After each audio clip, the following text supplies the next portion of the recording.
Assalamualaikum warahmatullahi wabarakatuh. Innal hamdalillah nahmaduhu wa nasta'inuhu wa nastaghfiruh wa na'udzu billahi min syururi anfusina wa min sayyiati a'malina. Man yahdihillahu fala mudhillalah wa man yudlil fala hadiyalah. Ashhadu an la ilaha illallah wahdahu la syarikalah wa ashhadu anna Muhammadan abduhu wa rasuluh. Ya ayyuhalladzina amanu taqullaha haqqa tuqatih wa la tamutunna illa wa antum muslimun. Ya ayyuhan nasu taqu rabbakumul ladzi khalaqakum min nafsin wahidah wa khalaqa minha zawjaha wa batha minhuma rijalan katsiran wa nisaa'a wattaqullaha alladzi tasaaluna bihi wal arham innallaha kana 'alaikum raqibah. Ya ayyuhalladzina amanu taqullaha wa qulu qawlan sadida yuslih lakum a'malakum wa yaghfir lakum dhunubakum wa man yuti'illaha wa rasulahu faqad faza fawzan 'azima. Amma ba'd, fa inna asdaqal hadits kitabullah wa khairal hadi hadi Muhammadin sallallahu alaihi wasallam wa syarrul umuri muhdatsatuha wa kullu muhdatsatin bid'ah wa kullu bid'atin dhalalah wa kullu dhalalatin finnar. Ma'asal muslimin, ikhwani fillah wa akhwati, bapak-bapak, ibu-ibu, saudara-saudariku rahimani wa rahimakumullah. Alhamdulillah, segala puji bagi Allah Subhanahu wa Ta'ala yang mempertemukan kita kembali dalam majelis yang mulia ini di dalam salah satu taman surga Allah yang ada di dunia ini. Semoga Allah Subhanahu wa Ta'ala mengumpulkan kita di taman surganya di akhirat kelak. Insya Allah, mulai kesempatan yang berbahagia ini kita akan mengkaji akidah Al-Imam Al-Bukhari yang kita ambilkan dari referensi kitab Syarah Usul I'tiqad Ahlussunnah wal Jamaah oleh Al-Imam Al-Lalikai Asy-Syafi'i yang hidup di abad ke-5 Hijriah. Imam Al-Lalikai sekali lagi punya kitab akidah yang sangat luas.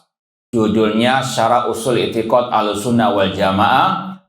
Di jilid yang pertama, kalau yang saya punya ada 5 jilid kitab tersebut. Di jilid yang pertama, beliau mencantumkan beberapa akidah ulama salaf, mulai Sufyan Ats-Tsauri, Sufyan bin Uyainah, Abu Thawr, Sahal bin Abdullah At-Tustari, akidahnya Imam Ahmad, akidahnya Imam Ali bin Madini, Abu Ja'far At-Tabari, akidahnya diantaranya Imam Al-Bukhari.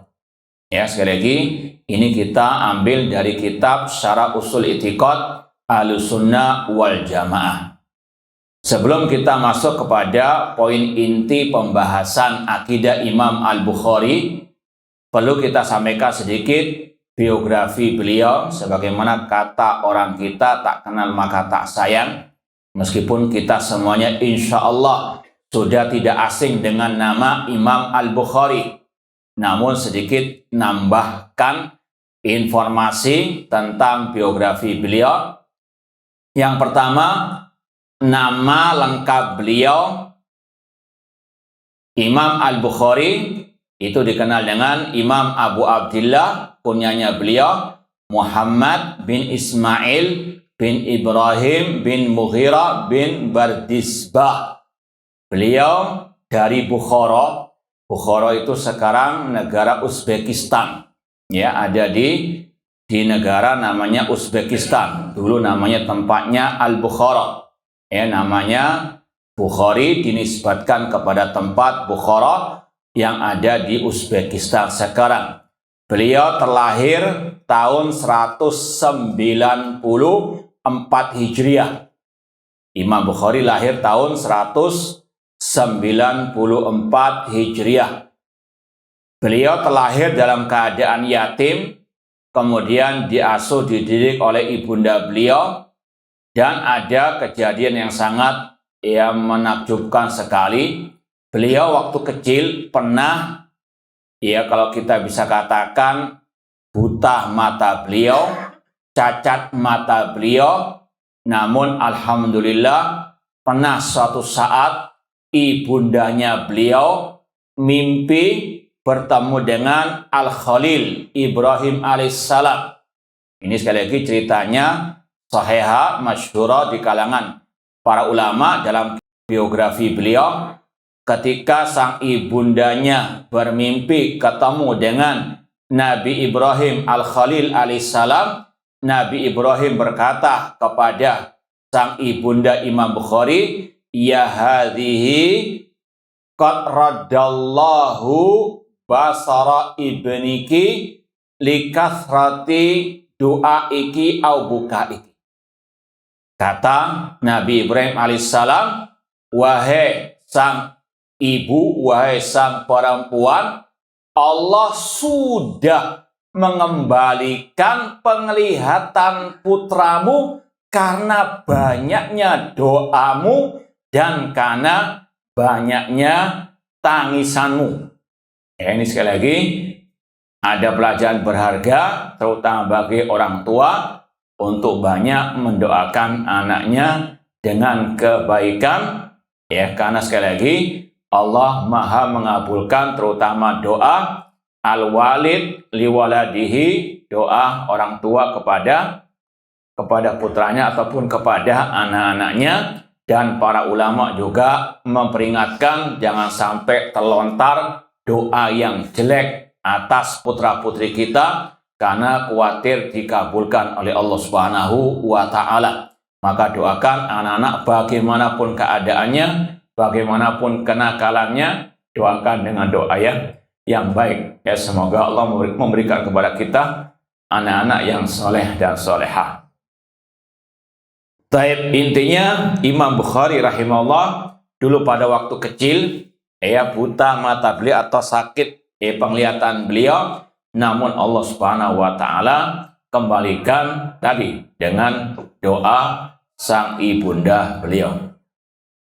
Kemudian ikhwani fillah wa akhwati rahimani wa rahimakumullah, Imam Bukhari sejak usia 16 tahun beliau sudah berkelana menimba ilmu, menghafalkan hadis-hadis Rasulullah SAW, dan beliau sendiri pernah berkata, "Hafidtu alfa mi'ati hadisin sahih wa mi'atai hadisin ghairi sahih." Aku pernah menghafalkan 100.000 hadis yang sahih, dan aku menghafalkan 200.000 hadis yang tidak sahih. Ini luar biasa. Allah anugerahkan kepada Imam Bukhari kekuatan hafalan beliau, dan ini kata para ulama termasuk salah satu bentuk penjagaan Allah terhadap Al-Quran.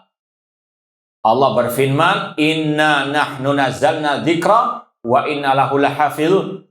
Sesungguhnya kamilah yang menurunkan Al-Quran dan kamilah yang akan menjaga Al-Quran. Dan Al-Quran nggak akan mungkin terjaga tanpa terjaganya Al-Hadis. Karena bagaimana mungkin kita bisa memahami aqimus shalah, dirikalah salat, kalau kita tidak mendapatkan hadis-hadis Rasulullah SAW yang menjelaskan bagaimana tata cara salat Rasulullah SAW. Dan sekaligus di sini membantah orang-orang yang membuat keraguan terhadap hadis Rasulullah SAW dengan tuduhan Imam Bukhari kan sudah lama hidupnya jauh dari Rasulullah SAW, kok bisa menulis hadis Rasulullah SAW? Na'udzubillahi min dzalik. Al-isnad minad din, kata Imam Abdullah bin Mubarak, sanad periwayatan bagian dari ilmu agama. Laulal isnad laqala masya. Kalau seandainya tanpa periwayatan, orang itu akan seenaknya berkata. Namun ilmu agama dengan sanad ada perawi-perawinya, dan itu bisa dilacak, bisa diteliti keilmiahannya. Namun inilah sekali lagi para orientalis dan antek-anteknya berusaha untuk membuat keraguan terhadap umat Islam. Ya, sekali lagi inilah yang dikatakan Imam Bukhari luar biasa beliau dalam masalah al-hadis. Bahkan ada pujian ulama terhadap beliau, ya, ayu haditsin lam ya'rifhu Abu Abdillah laisa bihadis. Setiap hadis kalau tidak dikenal oleh Imam Bukhari itu bukan hadis. Karena tadi luar biasa beliau menguasai 100.000 hadis yang sahih dan 200.000 hadis yang tidak sahih. Kemudian ikhwani fillah wa akhwati rahimani wa rahimakumullah, terakhir beliau meninggal tahun 256 Hijriah rahimallahu ta'ala. Dan insya Allah sekali lagi semua kaum muslimin tiap hari hampir di dunia ini tidak pernah lepas dari nama Imam Al-Bukhari. Di pengajian hampir rata-rata rawahul Bukhari. Bahkan sekarang anak-anak etika SD diajari hafalan hadis, innamal a'malu binniyat rawahul Bukhari. Ya, al-kalimatut thayyibatu rawahul Bukhari.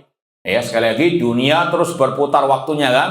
Itu hampir tiap detik pasti disebut nama Imam Al-Bukhari. Ini menunjukkan bagaimana wallahu a'lam keikhlasan beliau sampai beliau diterima oleh semua kaum muslimin dari berbagai mazhab. Mazhab Syafi'i, Hambali, Maliki, ya, semuanya menerima Imam Al-Bukhari. Dan ini juga sebagai motivasi kita mengapa kita mengajarkan akidah Imam Bukhari, dan ini bukan sekali saja, sudah berkali-kali kita jadikan kajian-kajian. Karena semua orang mengakui keimaman Imam Al-Bukhari, tidak diragukan lagi, dan sekaligus ini untuk menegakkan hujjah. Kalian mengenal Imam Bukhari, kalian mengakui ilmunya Bukhari, kenapa nggak mengikuti akidahnya Imam Al-Bukhari? Imam Bukhari terkenal dengan hadisnya, tapi beliau juga mengajarkan akidah. Bahkan sebetulnya dalam kitab Sahih Bukhari itu bab-bab akidah banyak. Kitabul Iman, kitab Tauhid juga ada.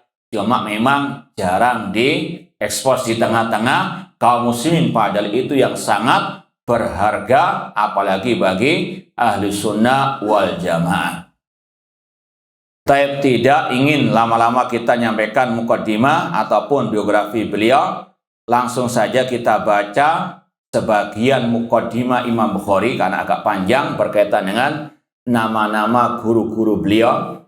Kata Imam Al-Bukhari rahimahullah ta'ala, lakitu aktsara min alfi rajulin min ahlil ilmi ahlil Hijaz wa Makkah wal Madinah wal Kufah wal Basra wa Wasit wa Baghdad wa Syam wa Misra. Aku pernah berjumpa dengan lebih dari 1.000 ulama. Entah dari Hijaz, Mekah, Madinah, Kufah, di Irak sana, Basra, Wasit, Baghdad, negeri Syam, Mesir. Ini negara-negara yang beliau kelilingi untuk menimba ilmu agama. Bukan khuruj. Ya, ala jamaah tabligh, bukan. Ini menimba ilmu. Luar biasa beliau dalam belajar ilmu agama. Dan ini salah satu memang kebiasaan ulama salaf. Mereka belajar keluar negeri mereka. Dan ini juga diajarkan oleh para sahabat Rasulullah SAW. Jabir bin Abdullah hanya untuk menimba 1 hari saja pergi dari kota Madinah, sebulan perjalanan ke negeri Syam hanya untuk 1 hadis. Ini barokahnya waktu mereka dan bagaimana ilmunya mereka. Makanya as-salaf, keutamaan kedudukan mereka tidak mungkin bisa digapai oleh al-khalaf, orang-orang yang belakangan. Karena tadi perjuangan mereka luar biasa. Ya, kita sudah nyaman duduk di masjid, AC-nya luar biasa. saking enaknya sampai ketiduran. Taib. Kemudian kata beliau, laqituhum karrat qarnan ba'da qarnin, tsumma qarnan ba'da qarnin. Dan aku bertemu dengan 1000 ulama tersebut dari setiap generasi para al-ulama. Kalau Imam Ibnu Hajar Asqalani, beliau membuat isinya pembagian guru-guru Imam Bukhari itu ada 5 tingkatan. Artinya ada tingkatan yang senior, ada yang ya ketemu dengan para tabi'in dan seterusnya. Bahkan juga yang terakhir, ya beliau juga menimba ilmu dari yang sejawat, yang seangkatan dengan beliau. Artinya inilah para ulama luar biasa tawadhu mereka, selama itu memang ilmu yang sahih, dan dari ulama Ahlussunnah mereka menerima dan menimbanya. Dan dari sini pula kita tahu bagaimana perjuangan Imam Bukhari sampai beliau katakan adraktuhum wa hum mutawafirun mundu aktsar min 46 sana. Dan aku belajar kepada mereka sejak 46 tahun. Belajarnya bukan setahun 2 tahun. Dari sini pula kita tahu namanya ulama nggak ada yang instan. Belajarnya nggak setahun 2 tahun 10 tahun, tidak. Puluhan tahun. Ini Imam Al-Bukhari 46 tahun sejak beliau usia 16 tahun sampai meninggal dunia. Kalau kita mau hitung-hitungan, beliau tadi lahir tahun 194 Hijriah. Usia 16 tahun berarti tahun berapa? 210. Itu beliau mulai start keliling dunia mencari hadis Rasulullah SAW.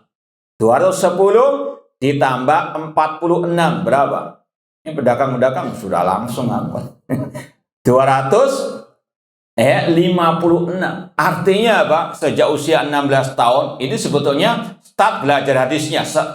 Belajar Al-Qur'annya sebelumnya sudah. Mulai kecil. 16 tahun keliling dunia mencari hadis.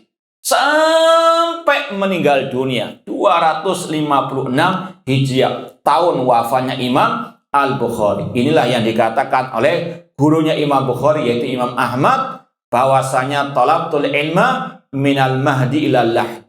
Aku belajar ilmu mulai dari kecil sampai kiamat, sampai mati.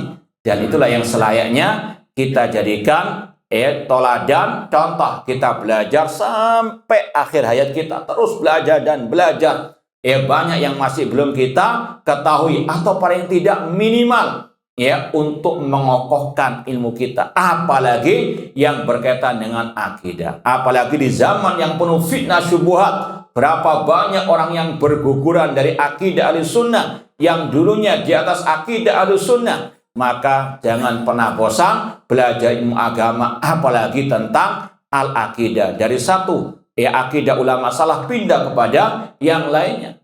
Sekali lagi, paling tidak untuk support kita agar tetap istiqamah di atas akidah as-salaf. Ini Imam Bukhari, beliau belajar, menimba, keliling kepada para ulama sampai akhir hayat beliau selama 46 tahun lamanya.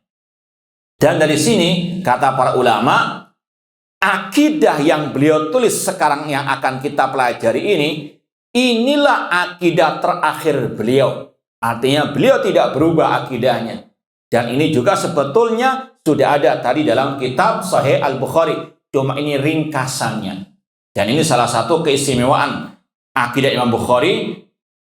Penulisnya Imam ahli hadis.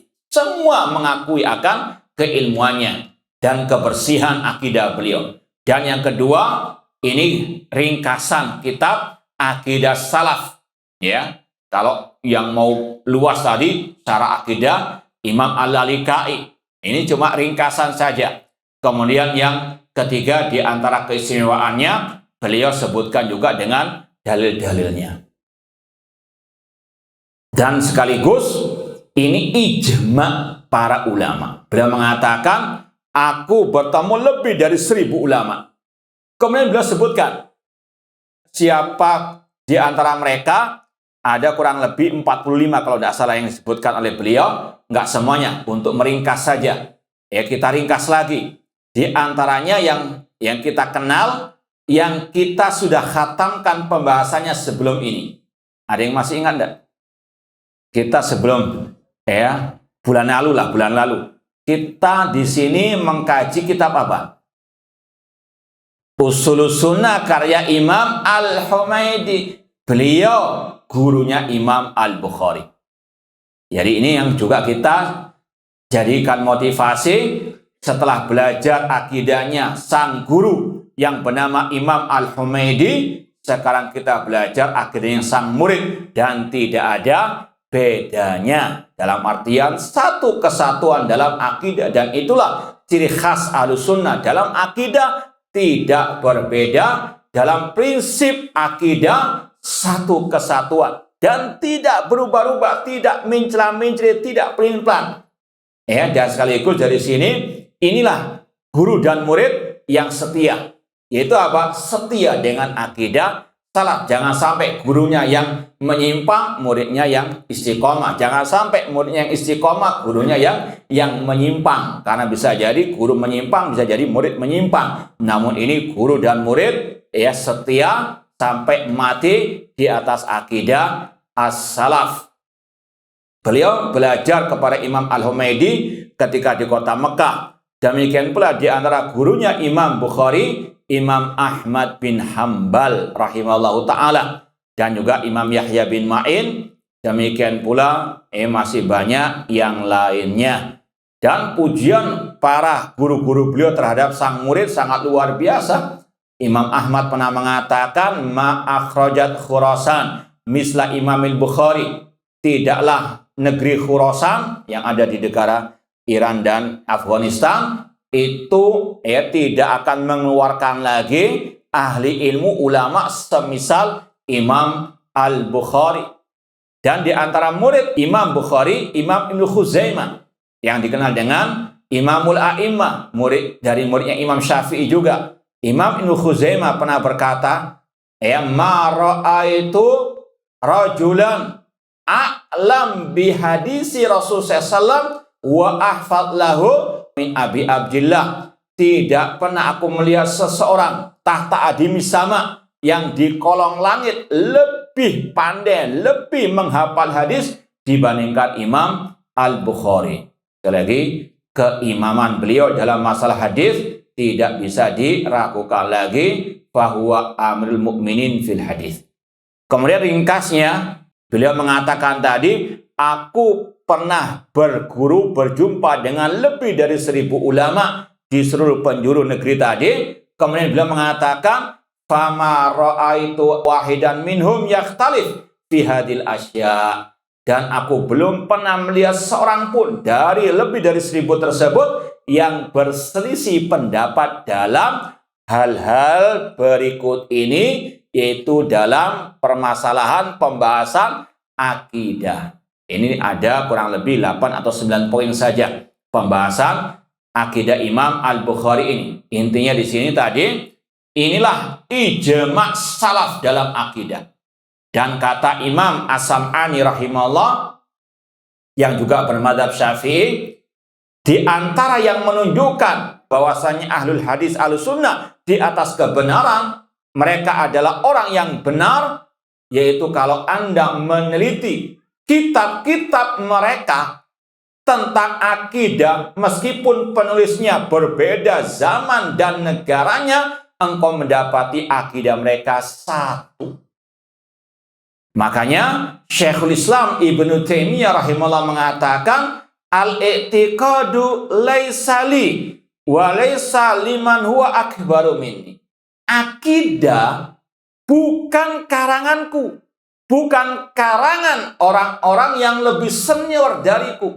Wa innama yu'khadul i'tiqad min kitabillah wa min sunnati Rasulillah wa ma ajma' ali salaful ummah. Namun akidah itu hanyalah yang sesuai berdasarkan Al-Quran dan Sunnah dan ijma' as-salaf. Dan ini yang kita sampaikan. Makanya dusta ahlul bid'ah yang menuduh Wahabi itu ngarang akidah. Coba tunjukkan yang mana dari akidah yang kita sampaikan nggak ada dalilnya, nggak ada salafnya. Ya, apalagi kita tadi tidak mengajarkan kecuali akidah yang sesuai dengan qala Allah, qala Rasulullah, qala as-sahabah. Ya, kita mengajarkan mulai dari akidahnya Imam Ahmad, Usul Sunnah, Syarh Sunnah Imam Muzani, ya, kitab Syarh Sunnah Imam Al-Barbahari, ya, kitab Akidah Salaf Ashabul Hadis.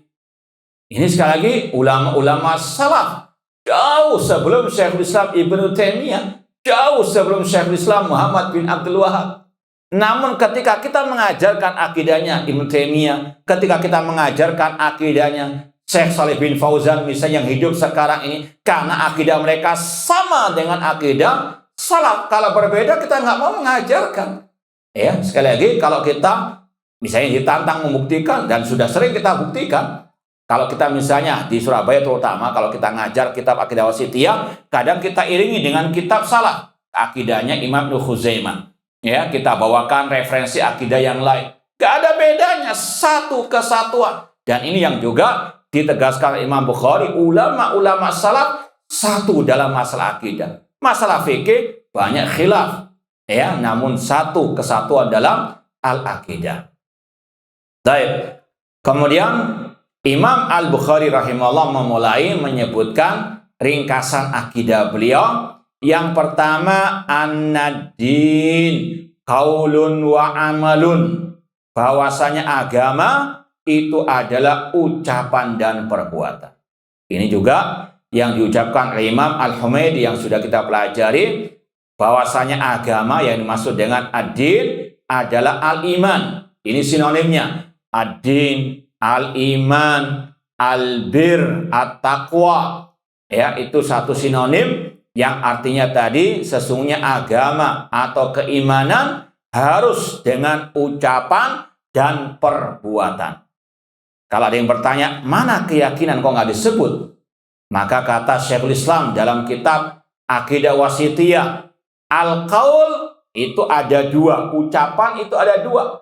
Ucapan hati dan ucapan lisan. Kan kita juga dalam bahasa kita ada bahasa apa? Hati, ucapan hati, bisikan hati. Ya, itu juga dalam bahasa Arab al-qaul ada dua, ucapan ada dua, ucapan hati, ucapan lisan. Amal ada tiga, amalan hati, amalan lisan, dan amalan anggota badan. Makanya kalau dijamakkan dengan para ulama yang lain yang mendefinisikan iman itu adalah keyakinan, ucapan, dan perbuatan, nggak ada apa bedanya. Makanya kalau kita ringkas, sebagaimana juga kata Syekhul Islam Taimiyah rahimahullah, para ulama salaf ketika mendefinisikan al-iman, itu ada yang menyebutkan dengan singkat ucapan dan perbuatan. Seperti Imam Al-Bukhari, Imam Ahmad juga sama dalam kitab Usul Sunnah. Iman hanyalah ucapan dan perbuatan. Ada yang agak memperpanjang sedikit tadi. Iman adalah ucapan, perbuatan, dan keyakinan. Ada pula yang lebih menambahkan, memperpanjang lagi. Seperti yang sudah kita lewati juga dari ucapan Sufyan bin Uyainah dalam kitab Usul Sunnah Imam Al-Humaydi. Iman adalah ucapan, perbuatan, niat, dan tamassuk bisunnah, mengikuti sunnah. Dan ini tidak saling bertentangan. Kenapa demikian? Karena tadi, ya, iman definisinya minimal harus dengan apa? Keyakinan, ucapan, dan perbuatan. Adapun disebut harus tamassuk bisunnah karena tadi iman itu ucapannya, keyakinannya harus sesuai dengan sunnah Rasul sallallahu alaihi wasallam. Kemudian Imam Al-Bukhari membawakan dalil, ini yang kita sampaikan tadi, dalam poin-poin akidah meskipun ringkas, beliau sebutkan dalilnya. Apa dalil iman, agama itu ucapan dan perbuatan? Surat Al-Bayyinah ayat yang kelima, wa ma umiru illa liya'budullaha mukhlishina lahud-dina hunafa. Dan tidaklah mereka diperintah kecuali untuk beribadah kepada Allah dengan ikhlas, mengikhlaskan agama bagi Allah. Ini yang dinamakan ad-din qaulun wa amalun hunafa, dalam keadaan lurus bertauhid, meninggalkan syirik, wa yuqimus shalah. Ini yang dinamakan iman harus dengan amalun, salat. Wa yu'tu zakat, menunaikan zakat, itulah agama, wa dzalika dinul qayyimah. Dan masih banyak dalil yang lain. Contoh dalil dari hadis, Rasul mengatakan al-iman bid'un wa sab'una syu'bah. Iman memiliki 60 lebih cabangnya atau 70 lebih cabangnya. Fa'a'laha qaulu la ilallah, yang paling tinggi ucapan la ilallah. Wa adanaha imatatul adani tariq, dan yang paling rendah menyingkirkan gangguan dari jalan. Wal haya syu'batun minal iman, rasa malu bagian dari iman. Hal haya perwakilan tadi, keyakinan dalam hati. Kemudian ucapan la ilallah ini perwakilan al-qalbi lisan. Kemudian menyingkirkan gangguan dari jalan, perwakilan dari amalan anggota badan. Jadi ringkasnya, iman harus dengan keyakinan, dengan ucapan, dan dengan amal perbuatan. Amalan, ucapan tanpa keyakinan seperti munafik. Yaquluna bi afwahihim ma laysa fi qulubihim. Mereka mengatakan dengan lisan mereka yang tidak ada dalam hati mereka. Keyakinan tanpa ucapan seperti Abu Thalib, pamannya Rasul, yang mati dalam keadaan musyrik meskipun meyakini Islam agama yang terbaik. Harus ada keyakinan, ucapan, dan perbuatan anggota badan. Makanya kalau ada orang yang ketika disuruh sholat mengatakan yang penting hatinya baik, ini tidak benar sama sekali. Karena apa? Iman harus dengan perbuatan, nggak cukup yang penting hatinya. Dan kalau kita mau bantah, kita katakan kalau Anda mengaku hati Anda baik, Anda akan sholat. Karena hati yang baik akan memancarkan kebaikan lewat lisan dan amal anggota badan. Karena Rasul bersabda, ala inna fil jasadi mudghatan idza saluhat saluhal jasadu kullu wa idza fasadat fasadal jasadu kullu ala wahyal qalb. Ketahuilah bahwasanya dalam diri seorang hamba ada segumpal daging, kalau baik akan baik semua amal perbuatannya, kalau jelek akan jelek semua amal perbuatannya, itulah hati. Ini kaidahnya kata Rasul, kalau hati baik pasti ucapan dan perbuatannya baik. Tapi kalau hatinya jelek, pasti perbuatan dan ucapannya akan jelek. Perempuan disuruh berjilbab, namun membantah dengan kata-kata yang penting hatinya baik. Maka sama, kalau hati Anda baik, Anda pasti pakai jilbab. Karena apa? Itu perintah Allah, perintah Rasul SAW. Bahkan Rasul mengatakan, sinfani min ahli nar lam arahuma. Ada dua penduduk neraka yang belum aku pernah melihatnya. Di antaranya nisaun kasiyatun ariyat, perempuan-perempuan yang berpakaian namun telanjang. Kata para ulama, di antara Imam Nawawi, yang dikatakan perempuan berpakaian namun telanjang, dia pakai pakaian namun tidak menutupi semua auratnya. Aurat perempuan yang rojeh semua anggota tubuhnya kecuali wajah dan telapak tangan. Artinya selain itu wajib ditutupi dari yang bukan mahramnya. Kata Rasul SAW, perempuan yang berpakaian namun telanjang, di antara maknanya memakai jilbab namun transparan kainnya sehingga terlihat baju dalamnya. Naudzubillah min dzalik, ini juga termasuk yang diancam masuk neraka. Atau memakai jilbab namun memakai pakaian yang ketat sehingga terlihat lekuk tubuhnya, itu juga kata ulama bagian dari makna kasiyatun ariyat, perempuan yang berpakaian namun telanjang. Naudzubillahi min dzalik. Intinya amal yang baik itu diantara sumbernya hati yang baik. Hati yang baik akan memancarkan amal yang baik. Maka tidak benar kalau orang hanya berhujah dengan yang penting hatinya baik. Islam, agama ini ucapan dan perbuatan dan keyakinan. Kalau mau ditambahkan lagi, ada ungkapan ulama yang lain, yazidu bit ta'a wa yanqus bil maksiat. Bisa bertambah dengan ketaatan dan bisa berkurang dengan kemaksiatan. Dan kata seorang ulama ahli hadis dari kota Madinah, Syekh Ahmad Al-Ansari, beliau mengungkapkan dengan retorika yang lebih indah lagi. Kata beliau, al-iman khamsununat. Iman itu menurut Ahlus Sunnah 5 nun. Ini sesuai dengan sajak bahasa Arab. I'tiqadun bil janani. Terakhirnya dengan ditutup huruf nun. I'tiqadun bil janani. Iman adalah keyakinan dalam hati. Ucapan lisan. Wa amalun bil arkani. Amalan anggota badan. Yazidu bi ta'atir rahmani. Bertambah dengan mentaati Allah Ar-Rahman, wa yanqusu bi ta'ati syaitani. Adapun dalil iman bertambah dan berkurang, firman Allah dalam surat Al-Anfal ayat yang kedua, innamal mu'minuna alladzina idza dzukirallahu wajilat qulubuhum wa idza tuliyat alaihim ayatu zadathum imana wa ala rabbihim yatawakkalun. Sesungguhnya orang yang beriman apabila disebut nama Allah gemetarlah hati mereka, dan jika dibacakan ayat-ayat Allah, bertambahlah iman mereka, dan kepada Rabb mereka lah mereka bertawakal.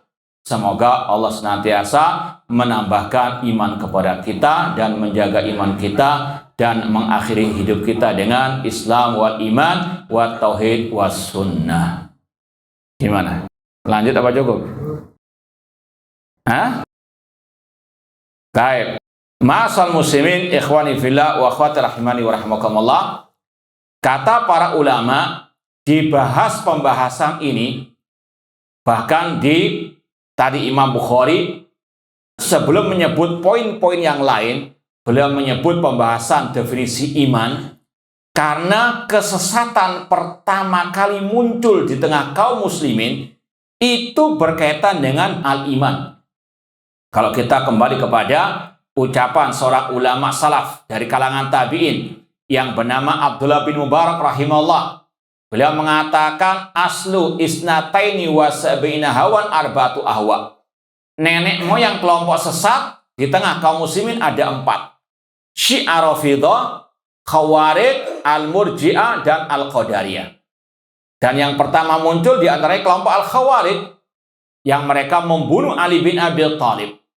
Nah, ini ada kaitan dengan masalah bab definisi iman. Kelompok Khawarij, mereka sesat dalam masalah iman, di antaranya masalah tadi, iman la yazid wa la yanqus. Khawarij mengatakan iman itu satu kesatuan. Adapun Ahlussunnah mengatakan iman bercabang. Ada cabang yang paling tinggi, yaitu tadi ucapan la ilaha illallah. Ada yang paling rendah. Kalau mereka Khawarij mengatakan tidak. Iman satu kesatuan. Kalau satu hilang, hilang semuanya. Alias apa? Kafir murtad. Makanya mereka mengatakan pelaku dosa besar, orang yang berzina, orang yang mencuri, merampok, orang yang minum minuman keras, itu mereka katakan kafir. Karena tadi satu hilang, hilang apa? Semuanya. Ini masalah tadi. Salah kaprah tentang al-iman. Kata mereka iman tidak bertambah, tidak berkurang. Iman kata mereka satu kesatuan. Hilang satu ya sudah. Musnah sudah kafir. Ahlussunnah mengatakan tidak. Rasul memperumpamakan tadi, sebagaimana kata para ulama, Rasul memperumpamakan iman seperti pohon. Kalau satu ranting pohon jatuh berguguran, apakah tumbang pohon tersebut? Tidak. Sama dengan tadi kata Rasul, iman memiliki 70 lebih cabangnya. Yang tinggi ucapan la ilaha illallah. Di bawahnya itu masih banyak cabang-cabang yang lain. Orang nggak menyingkirkan gangguan dari jalan. Apakah dia kafir murtad? Tidak. Makanya sekali lagi, ini pembahasan yang sangat penting. Makanya sebagian para ulama, mereka menyebut pembahasan ini di awal-awal kitab mereka karena kesesatan, penyimpangan, ya, perpecahan di tengah kaum muslimin pertama kali dalam bab al-iman. Ya, mereka kelompok Khawarij mengatakan iman satu kesatuan, kalau satu hilang, hilang semuanya, kafir, murtad. Lawannya, kelompok Murji'ah tadi, yang juga merupakan nenek moyang kelompok sesat. Kalau Khawarij muncul di zaman Ali bin Abi Thalib dalam sekup kelompok. Mereka memberontak kepada Ali bin Abi Thalib. Ya, kelompok Murji'ah ini lawannya.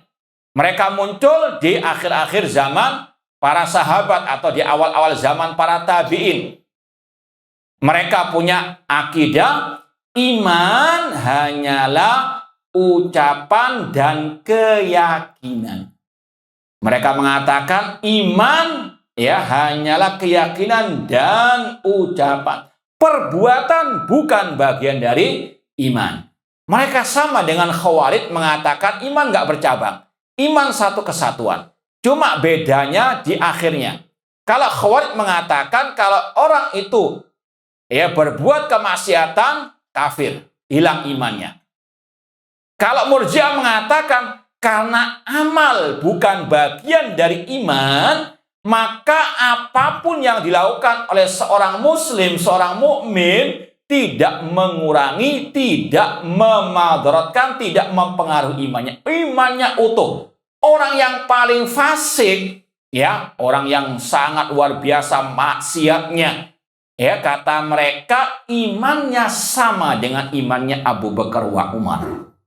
Bang, ini ekstrem kanan, ini ekstrem kiri. Ya, Ahlussunnah mengatakan pelaku maksiat, pelaku dosa besar, dia mukmin dengan keimanannya, fasik dengan kefasikannya, atau mukmin namun berkurang apa? Imannya. Pertengahan antara dua kelompok sesat dalam bab al-iman, dalam bab pelaku dosa besar. Ya, sekali lagi, ini pentingnya pembahasan al-iman. Jangan pernah meremehkan masalah, apa definisi iman. Ya, sekali lagi, ini yang disampaikan oleh para ulama, karena tadi kesesatan pertama di tengah-tengah kaum muslimin karena bab al-iman. Dan tadi Khawarij, Murji'ah, namanya mereka sudah nggak ada di tengah-tengah kelompok kaum muslimin sekarang. Tapi akidahnya masih tetap eksis. Teroris itu anak cucunya Khawarij. Mereka mengkafirkan pelaku dosa besar. Bahkan sebagian mengatakan kalau orang itu terus-menerus memakan harta riba, kafir keluar dari Islam. Padahal itu dosa besar. Nggak mengeluarkan dari al-Islam. Lawannya tadi disuruh berjilbab, yang penting hatinya baik, yang penting iling. Bang, itu ajaran Murji'ah. Meskipun namanya mungkin Paijo, namanya siapa? Ya, bisa berubah namanya Fulan dan Alam. Tapi sekali lagi, ini yang harus kita waspadai. Dan sekali lagi, faedah kita murojaah pembahasan akidah untuk kita bisa dengan seizin dari Allah istiqomah di atas akidah salaf. Baik, sebelum kita tutup, barangkali ada yang bertanya berkaitan dengan pembahasan yang kita sampaikan tadi, tafadhalu. Tidak ada? Mana? Tutup? Baik, ini yang mungkin bisa kita sampaikan, kurang lebihnya mohon maaf. Wa jazakumullahu khairan. Aqulu qouli hadza wa akhiru da'wana anil hamdulillahi rabbil alamin. Wassalamualaikum warahmatullahi wabarakatuh.